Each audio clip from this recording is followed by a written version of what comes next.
So in this video we're demonstrating the fitting of a Sargent DX32012 DC-DC charger to our Swift Kon-Tiki Sport 574 motorhome, together with a new EC970 control panel which is currently being fitted to the new models of the Swift Kon-Tikis. So a big thank you to both Sargent for supplying the equipment and for this demonstration, and for Todds for their help in fitting the equipment. Now Swift will not be supplying this retrospectively, so don't go asking them for this. What we're doing here is giving you a preview of what's coming, of the new control panel and what's coming on the new Swift models. So a little while ago I was sent a Power Queen LFP 4 battery, and you can check out the video up here. After I made the video I was contacted by Sargent, who make the electrical equipment for Swift, and they told me that the most common issue that they get reported where people have fitted lithium and LFP 4 batteries on motorhomes that have got split chargers is that when the vehicle is started there's a higher inrush current, and that inrush current, depending on the size, the make and model of the battery, can sometimes blow the fuse that's fitted to the leisure battery. Now bear in mind that the Power Queen battery management system, and indeed other battery management systems, can accept up to about 100 amps of charge. Now it's more of a problem for motorhomes that are fitted with smart alternators. Smart alternators are capable of providing much higher current and voltages than older alternators that's fitted to my current motorhome. And my understanding is you're likely to have a smart alternator if you've got your motorhome is fitted with a start-stop facility. So I shouldn't be having this problem, but however it's a good idea to see what solution there could be, and one of them is to fit a DC-DC charger. A DC-DC charger takes current from the engine's alternator when it's running, and it uses that to correctly charge the lithium or LFP battery. So with all of this in mind, Sargent asked me would I like to demonstrate their DC-DC charger, and while we're at it we can have a look at the new control panel that's going to be fitted to the new Swift Kon-Tikis. So this is what Sargent have sent me. There's a new wiring harness and diagram, so I don't need to do any rewiring. There's a 3D printed panel to mount the new control panel, as the new control panel is actually smaller than the existing one. There's a DC-DC charger together with its manual. There's a new control panel, a lone power supply unit programmer. Now these are normally held by Swift dealers to enable them to reprogram the power supply unit, and we'll be doing that so we can switch off the split charge relay. So here are the specs on the Sargent DX32012 DC-DC charger. It deals with gel, lead acid, AGM, LiFePO, lithium. It has a voltage range between 8 and 16 volts and a capacity for 30 to 180 amp hours, and its voltage range is 10.5 to 15.4, and its maximum current is 20 amps. So I'm now off to Todds Motorhomes, where Tony at Todds is going to fit this for me. Right, we're at Todds, so he's just going to take off the B pillar here to get at the gubbins, get at the connections. So that top one, that's the one that's going to give us a D+, yeah, which tells us when the engine's running. Yeah.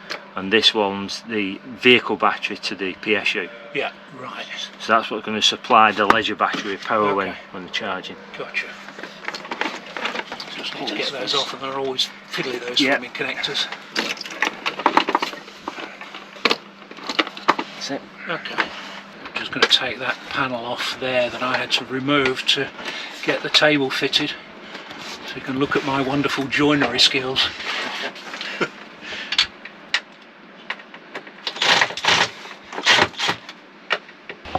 I've got that panel off, you can see all the wiring under there. So this is the wiring one that Sargent sent us. Somehow got to get it under there. I'm not sure the way around.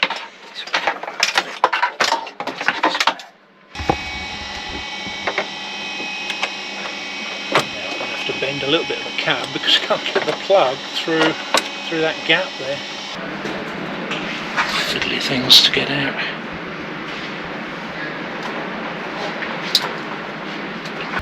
And that's a box of tools I wouldn't have in my garage.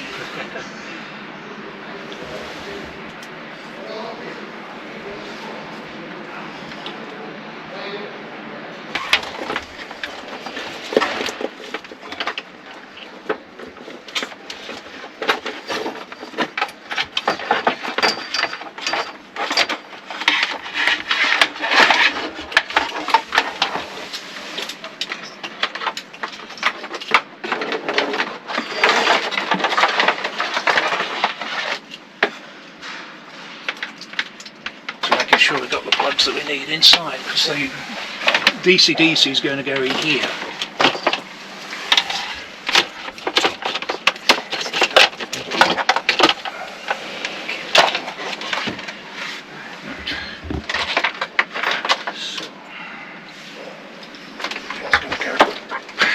So that's the original plug. Yeah. So that unplugs. That should then go into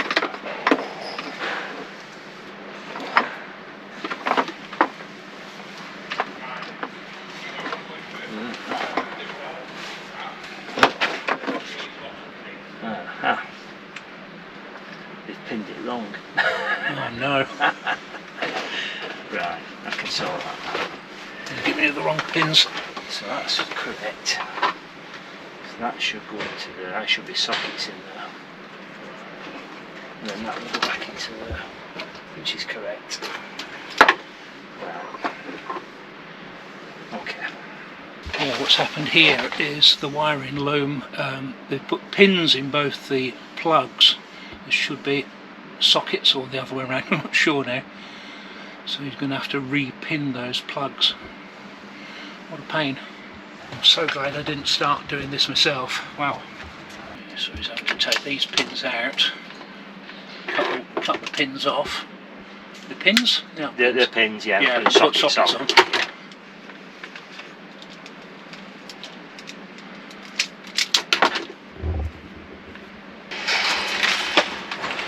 One plug in.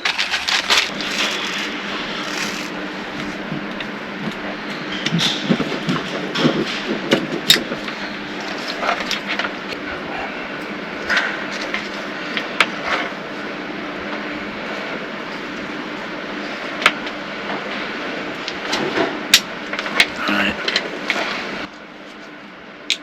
That's it.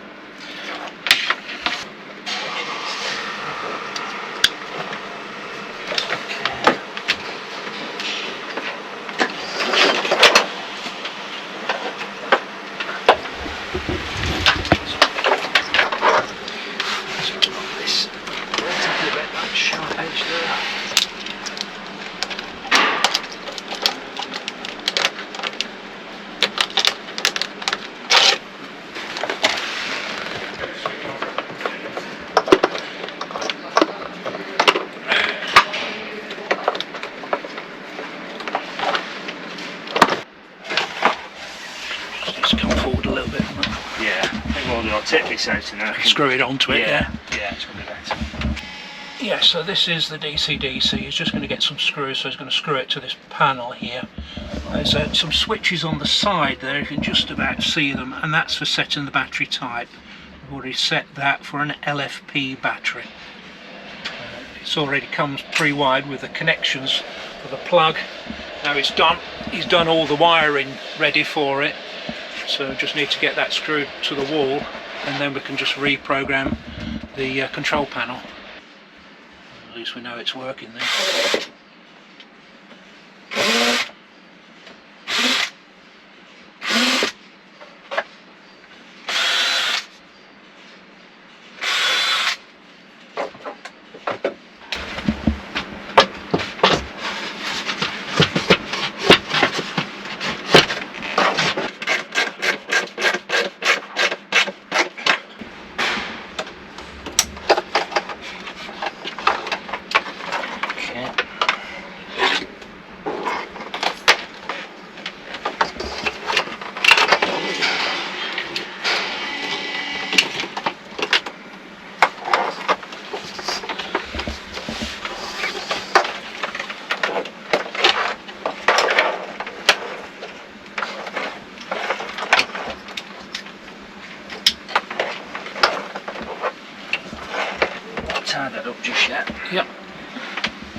connect that up anyway. Yep. So we'll do the power supply. Yeah. So now we need to program this unit here. There's a connector somewhere in here. I think it's down there. And plug the programmer into it. And that allows us to reprogram this. Taking the panel off here. So the two CAN bus cables on there. Doesn't seem to matter which way round Yeah, it it does. goes. Yeah, it does. Okay. Yeah, the red to the red. Okay, it does yeah. so. Yeah, one's in, one's out.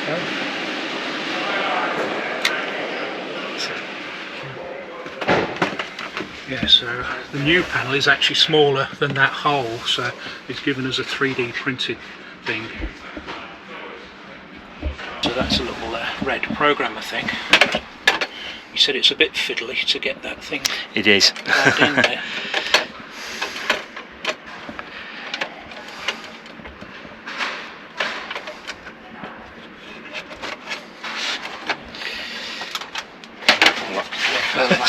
That's the problem. Just do it this way first.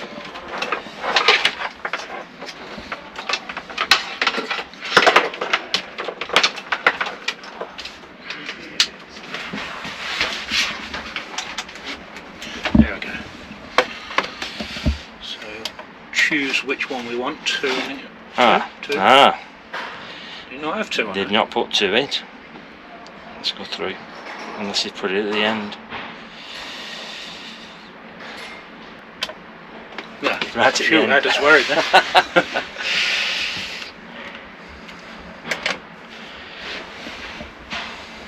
Fuse is written, chip erased. And it's going through a little write procedure. Presumably it's a little EEPROM or something in there. Yeah, yeah.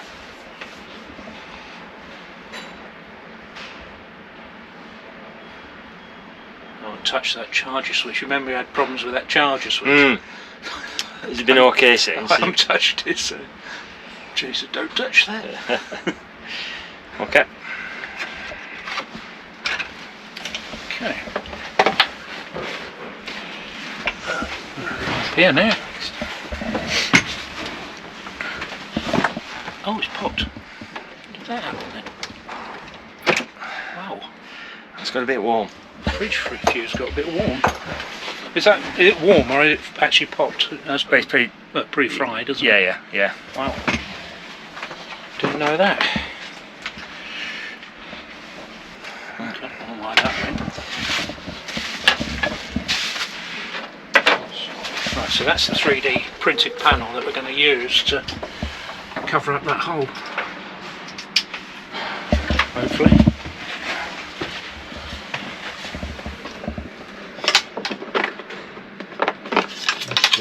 The other way around, I think, yeah. He said it would stick out here. Right. Right, yeah. Yeah.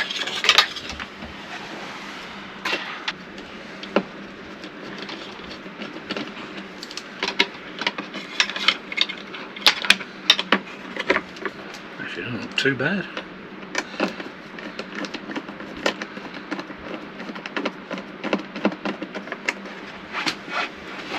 Obviously, you've not got any trim around here, but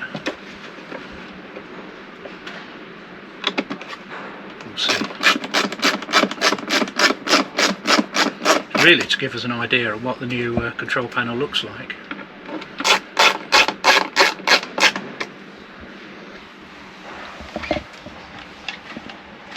Yeah, sort of spring loaded. Yeah. The only thing is, it doesn't say which way around. Yeah, that's where I think he said it didn't matter which way. Oh, right, that's fine. So, Yeah. Must have been talking about this one.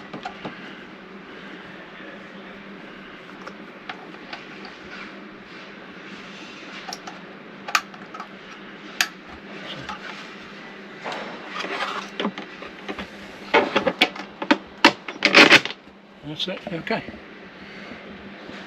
Not the most elegant solution, but Unless I've got it upside down. yeah, Which we won't know until possible, it's no. switched on. So switch it on. Right, so everything really now can be connected. Yeah. So back to your leisure battery. Vehicle battery connected. Okay. It's back on. Should we Yeah. go? Boot in. Right way around. Go. That's it. Oh, there you go, all in blue. Sporting, that's Various alerts. Yeah. So, amazing. That's okay. Okay. Right, so lighting, yeah. That's the dimmer. I will go through this in a bit more detail. Oh, we've got lights. That's always a bonus. Leisure vehicle. Yeah. Yeah? Yeah, Excellent. Yeah. Okay. Yeah. Water levels. Tanks are empty. Internal external temperatures, water heating. So it was on manual, so Yeah. Okay. Well, it all looks good, mate. Yeah. Yeah. You did get it the right way up. It's just Yeah. Yeah. got to clear the alerts, so that's all. Okay. Brilliant. Yeah, I'm going to say, go into the, so there should be now a setting for the... You've got your per for your Bluetooth. Yeah. And so then... that's remembered the pairing anyway, isn't it? So yeah, and then... PSU version. Yeah. Is it just tick to the next screen or something, is it? No, that takes you back. Yeah. Okay. Yeah.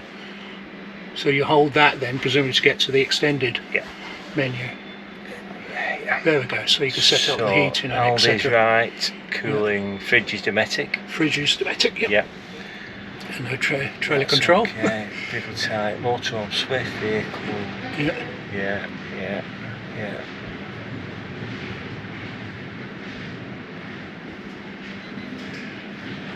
Empty, fresh, empty. Was that a vehicle charger? Still. Yeah, so plug mains in, we'll try that first. Yeah. See what that's. Alright. Just plug the electricity in. Yeah, so it says OK. Quite like that new panel. 13.45 volts. Yeah. It's obviously fully charged anyway, so it's just on like a float.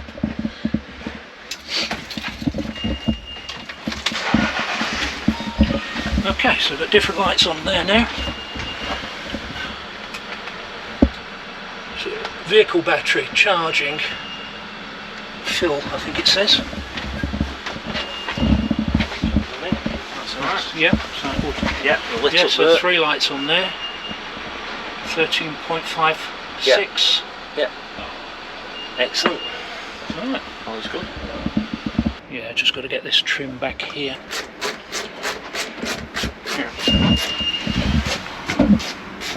Have a little look at this whilst you're doing that. Yeah, so the panel's got some alerts on it, so there's a button up there and that tells you what the alerts are. And it's just saying the fresh tank's empty, I think. Huge load of wiring, so I can figure out what to do with it all.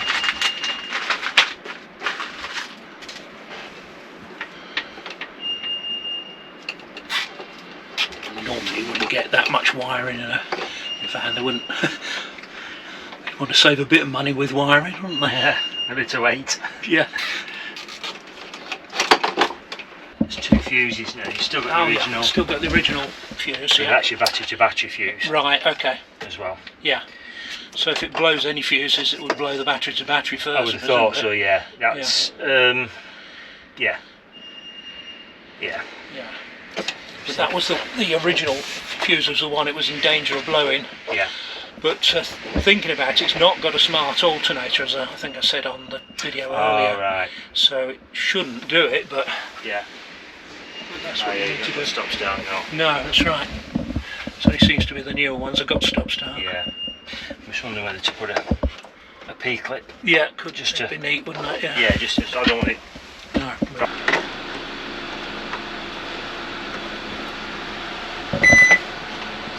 13.48.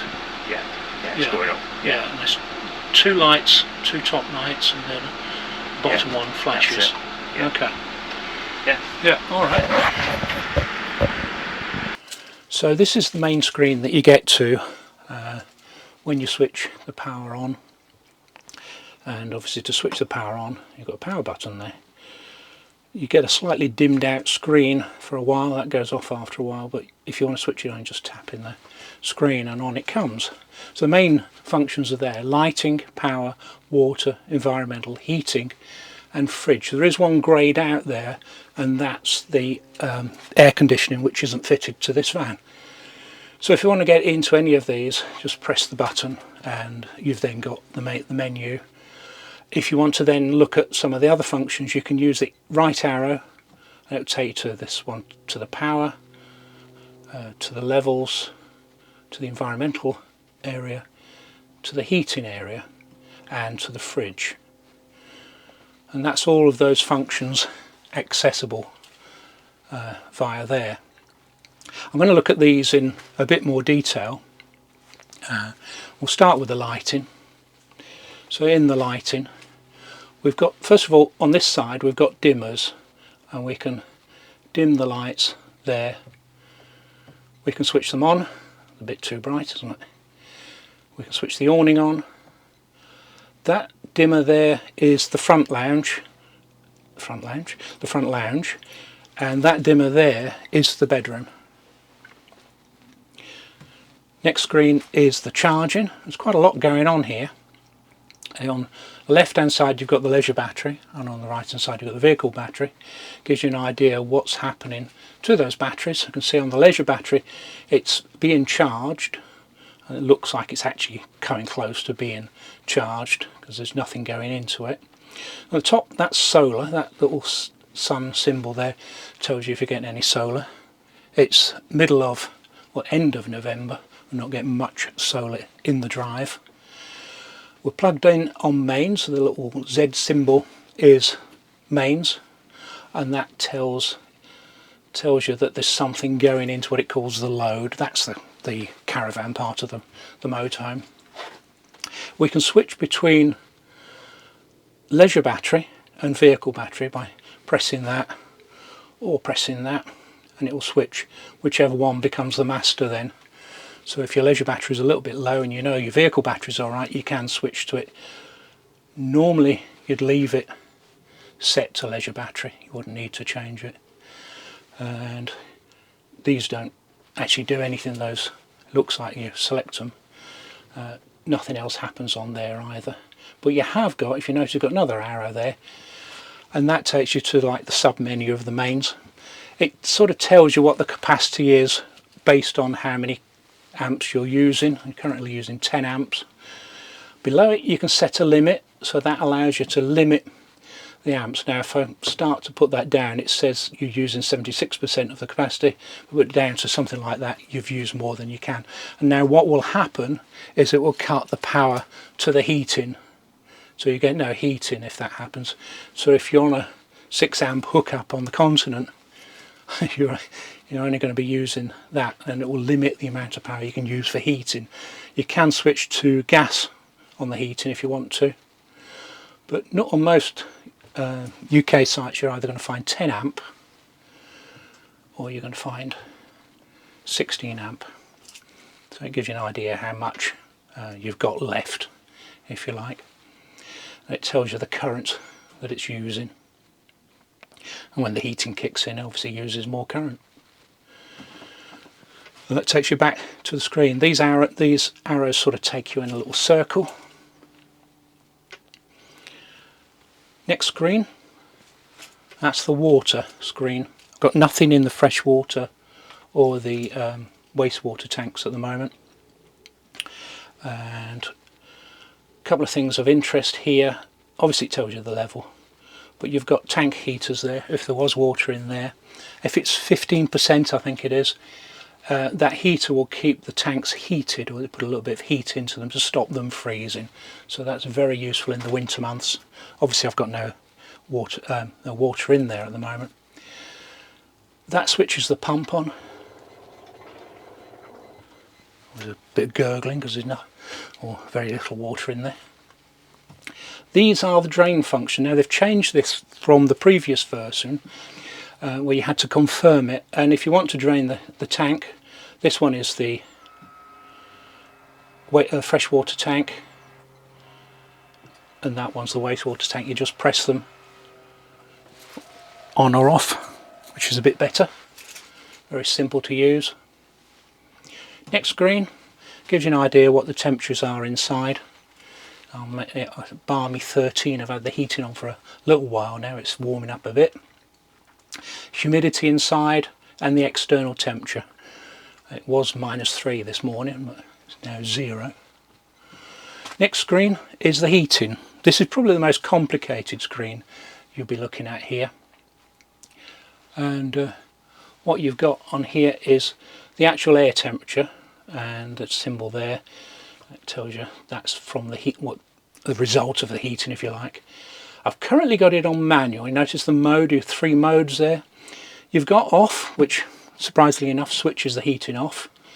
Manual means you can adjust the temperature here, but it also means you can use the Aldi panel just to the left of it, which you probably can't see. But I can adjust the heating just very simply by adjusting these buttons here and set a target temperature. Next to that is the timer button, and if I press this arrow again, it takes me to the timer screen. This is very similar to the previous version. You've got 4 sets of times, and you've got here the temperature, that's the radiator temperature, and that one there is the water temperature. I've got all the water off at the moment because I've got no water in there, so I didn't want to heat up any water I hadn't got, which is never a good idea. And if you're happy with the settings on there, you can tick the box. You can see that's the time you want that to come on, that's the time you want that to come on, and so on. So you can have different temperatures with water heater on or off, or heating on or off. So it allows you to, it's fairly flexible, it allows you to switch the heating on or off, or the water on and off as you need it. So that's quite a good screen. So you can tick that. I'm going to leave it back on manual. Energy source under here, I've got it on 2 kilowatts.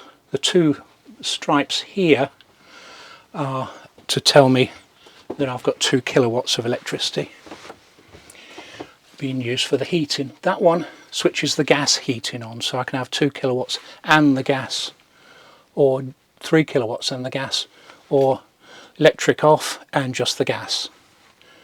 So again, fairly flexible. If you go to the next screen, that controls the Dometic fridge. Okay, so the Dometic fridge is on setting 4, and that you can increase that. The fridge has been off for a while, so that's why it says warm. You can increase that. 5 is the highest setting. So I always find this a bit confusing. It's the same on the other one. It sort of indicates how warm it is and what your target temperature. I don't, to be honest, really don't understand how they work in this. I normally leave it either on 3 or 4, and that seems to work pretty well. It seems to suggest that 3 would be okay at the moment. Bear in mind it is pretty cold outside. It's on automatic, so it will choose between either gas 12 volts or mains as it needs to. But if you want to put it directly onto gas, you can just put it onto gas like that. There's no use putting it onto 12 volts at the moment with the engine. That only works with the engine running. It's actually from the alternator, it's not really from the battery. It will run off 12 volts whilst you're going along, or if you just want it on mains, you just press that one. I always think it's best just to leave it on auto and let it sort itself out, and it will switch between the two as it needs to. So when you're driving, it will be on 12 volts. When you stop, there's always a delay before it will switch on to gas, and that's a safety feature. There's 15 minutes before it will actually switch on to gas if you've stopped the engine, and that's to prevent, if you've forgot to switch the gas off when you've gone to a filling station, it's to prevent the gas igniting whilst you're filling up, and you don't want the gas fridge igniting when there's petrol vapours in the air. It could be quite dangerous. So the rule should be, if you're going to be travelling and you're not going to stop at a fuel station, you can use the en route heating, and you could leave the fridge running either on gas or 12 volts, and when you stop, that 15-minute delay will come in and it will go on to gas eventually. By leaving it on auto, it does allow it to choose what settings you're going to use. If, for instance, your 12 volts packed up, you might want to run it just on gas. but it's very important that you switch gas off if you're going to be going into a petrol station. Can't stress that enough. If you've left it on auto, the danger is obviously if you stay at the petrol station longer than 15 minutes, the gas is going to ignite in the fridge, and there's obviously a potential for sparking any fuel vapours. So quite important that. Next one is the lights. These are quite nice. We've got an entry light, that's this one. Wow, that's bright. And we've got an awning light, which is that one. Two dimmers. The dimmer, the top one is in here, is in the bedroom, and I can turn that up and down, or I can switch it off. Or this one in here, again, up or down. I'll switch it off. So these screens do allow you really to go through and just check everything. The last screen just really is an information screen, the environmental screen. Tells you what the internal temperature, external and so on.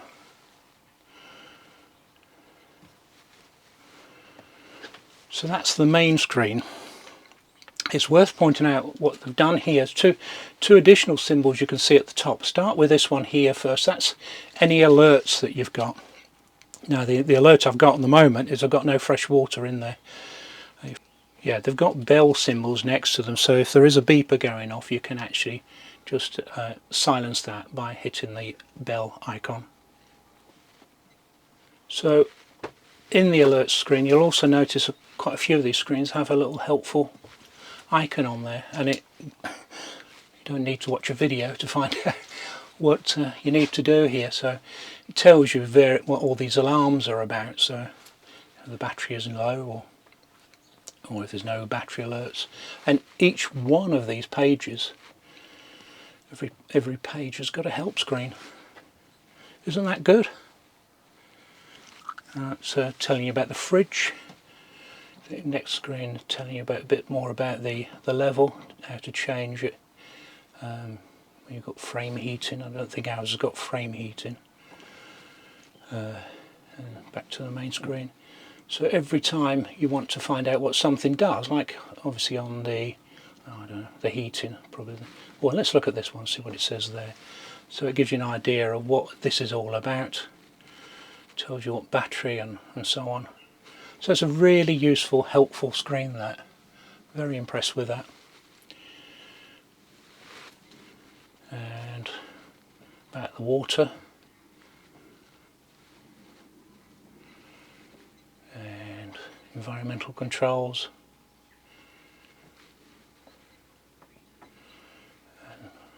And the heating. Like I was saying earlier, it tells you what the settings are. Electric off. 1K electric, 2K electric, 3K electric.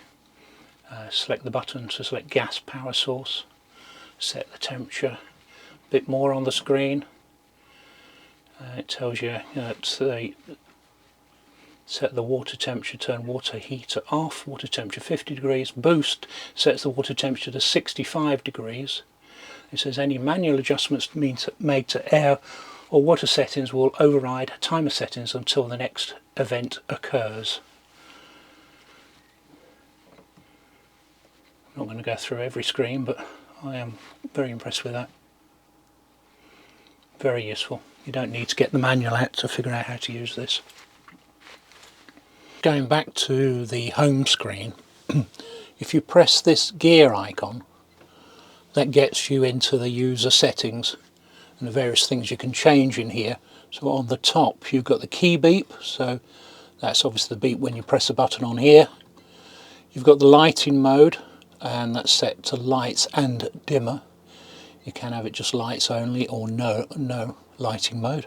Just going to jump in here. The lighting mode, I had to ask what the lights and dimmer meant, or the lights meant. This setting sets which lights are turned on when you turn the power on at the control panel.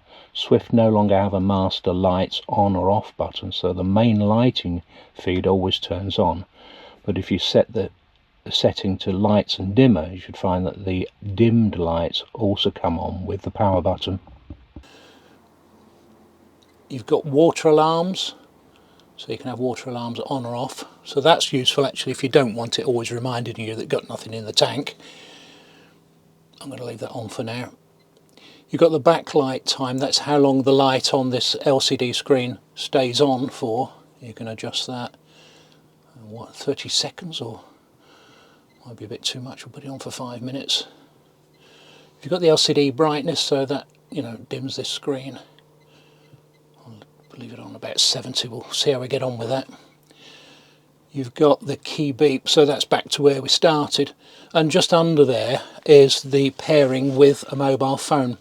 So let's just see if I can show you how the Bluetooth pairing works. So what you do is you hit pairing, and that puts the panel into pairing mode. And you go to your phone, and on Android you want to go into the gear icon, Bluetooth, go into Bluetooth, and then you want to look for, I think it comes up Swift BLE. There it is. So then go pair, and then that's then paired with the control panel. Now I could go into the Swift command control panel, but unfortunately we're waiting for the new app, so if I try and do the control panel now from here, it will say it'll give me these error messages. Unfortunately the app needs an update before it's going to work, so this is a demo of the new app. So in there you've got access to the lighting, you can adjust the lights, you can look at the power, you can look at the water levels, you've got the fresh tank fill. Notice you've got a fresh tank drain and a waste tank drain that you will be able to do from the app when they release this app, which presumably is quite soon. Got the environmental levels in there. That takes you back to the remote screen. That's the thing, and it says it's under development, and you've got the Bluetooth settings in there. So it looks quite interesting, the new app. Particularly like the idea that you can drain the fresh and wastewater tanks from the app, so you could be using that on your phone outside to do the drain. If you press and hold the icon, the gear icon, it gets you into the more complex settings.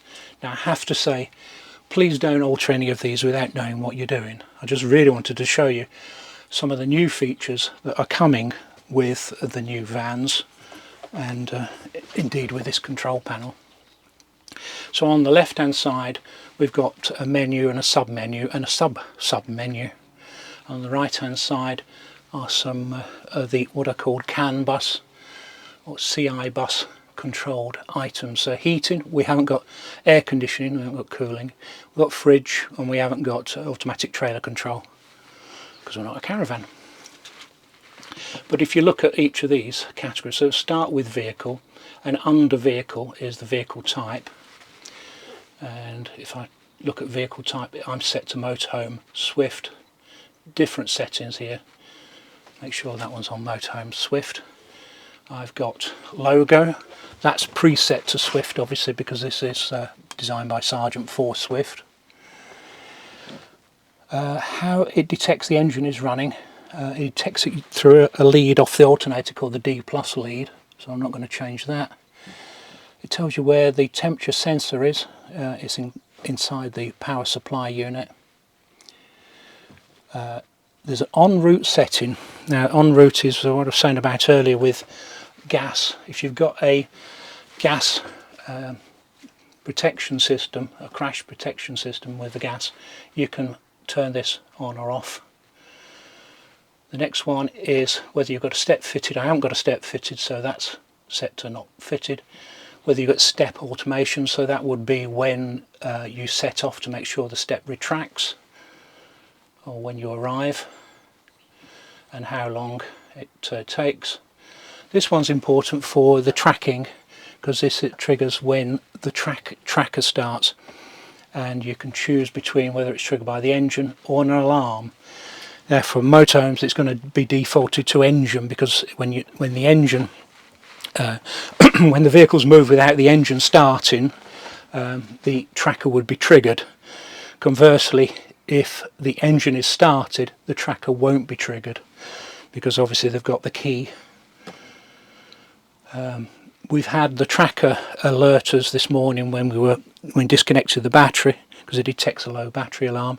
I've had the tracker enabled when we were in the shuttle tunnel, because the vehicle was moving without the engine started. So that's what that is.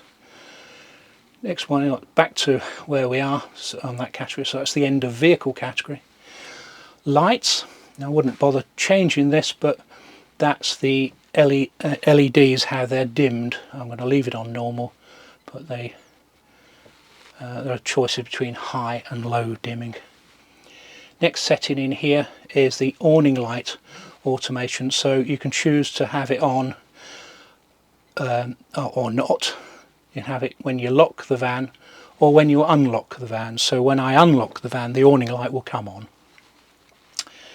Next setting is back to the awning light time. So next setting rather is the awning light time, and that's how long the awning light will stay on for. It's set at the moment 30 seconds. Obviously you can change that. I'm not going to bother changing it. If you've got two lights, the default would be that Swift vans will have two channels, two dimmers. Obviously you can have none or one channel or both channels. And we're back to the frequency of the lights. So that's the end of lights. Then you've got power. Now this is important. This is how it monitors whether the battery, the leisure battery, is charged. I've told it it's got a lithium battery here. You can say lithium plus. Now that's a new battery that's supposed to be coming out very soon, and that has communication to the control panel, and that can monitor it much more accurately. There's lithium plus 2, where you've got two batteries. These lithium pluses are the ones that are going to be fitted to the new vans once they've obviously been tested and released. You can change it to lead acid or AGM, but I'm going to leave it on lithium. Now there's no setting as such for LFP, but the voltages are very similar for that, so that's what that's about. Next setting again is important, because we've just fitted a DC-DC charger and we don't need a split charger. The split charger is the relay that just kicks in and charges the leisure battery from the alternator. We've got a DC-DC charger, so we've set that to off. We don't need to, the choices are obviously normal or off. Next setting in here is smart charging. Yeah, smart is the default setting. It's a 4-hour cycle, and then the two other cycles there. Normal means it's actually smart charging is off, strangely enough. Smart 2 is a smart on with a 2-hour cycle time, and smart 3 is smart on with an 8-hour cycle time. I'm going to leave it on, get back to it, smart, which is the default. Next setting in here is solar smart charging, slightly different, and the options here are normal, which is the default, leisure, so that would charge a leisure battery, or the vehicle battery. So I'm going to leave it on normal. It says in the manual that it should say smart, but it actually says normal there, which is interesting. I assume that is smart on. So that's the default setting, so it will choose whether it needs to charge the leisure battery or the vehicle battery depending on the settings. We move on to water. Yeah, on water we say whether we've got tanks fitted. We've got both fresh and wastewater, so that would be on both. We say whether we've got tank heaters fitted. I've got fitted. We say whether we've got a tank filler. Now I assume this is like a whale external pump that you can control from inside. I haven't got that, so we're set to not fitted. Obviously the option there is fitting. And drain valves. I've got 2 drain valves, one for the freshwater tank and one for the wastewater tank. So I've got it set on both. The options are none, fresh or waste, or both. And which tanks we've got fitted, we've got both fitted. So I'm going to leave that on both. And tank filler, we're back to that. Okay. So next category is accessories. Now these accessories, a lot of these accessory settings are for future use, so I'll try and point out what they might be used for. So first one is gas control. This sets if a gas control is fitted to allow the gas supply to be isolated using a button on the control panel. So that's interesting, you could switch the gas on and off from the control panel. It's not fitted at the moment, so like I say. Solar CAN bus. Sets if a CAN bus enabled solar regulator is fitted and provides additional information on the control screen panel. This one is AC-DC CAN bus and sets whether an additional enabled AC-DC charger is fitted, which provides additional information on the control panel screen. This is a DC-DC CAN bus. I haven't got a DC-DC CAN bus, I have got a DC-DC charger fitted but not a CAN bus. Again, this will say whether an enabled CAN bus enabled DC-DC charger is fitted, which again will provide additional information on the control panel. Water CAN bus. Similarly, this is a ultrasonic water sensor fitted to fresh, waste or both tanks to provide more accurate water level information on the control panel screen, so you can see what's coming. Obviously you've got different settings there, or none. Webasso, if it was fitted with a Webasso heating, you can tell it that. Again, this is future use because they're not actually fitting Webasso heaters at the moment. So all quite interesting. Next one is calibrate. And this first one is so that you can calibrate the ammeter to give you a more accurate reading. And to use this you must turn off the mains battery charger, press the arrow button to start the calibration. Lights go off during the calibration, it should give you a more accurate display. Next one is CAN bus fresh sensor. Again, this is a future use one. Whether you've got an enabled freshwater sensor, CAN bus enabled freshwater sensor, and after calibration it will display the tank depth using ultrasonics, I assume. And same for waste sensor. Okay, the next one is interesting. This is a address of a lithium battery, and it's a CAN bus address of a lithium battery. So if you've got a CAN bus enabled lithium battery, this is the lithium plus battery they're talking about. This is where you set the address of it.